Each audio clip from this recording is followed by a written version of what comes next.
Alright guys, so I got these at the TNT market. This is Chau, and these are Vietnamese chicken balls. Check this out. So I'm gonna do a quick taste test for you. I'm gonna cook it up, put in some noodles, but there you go. Basically pork, chicken, flavor, pepper, wheat gluten. So just, and it has MSG in there. So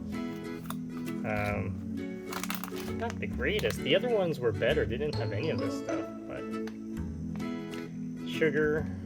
But there you go. Let's do a quick taste test.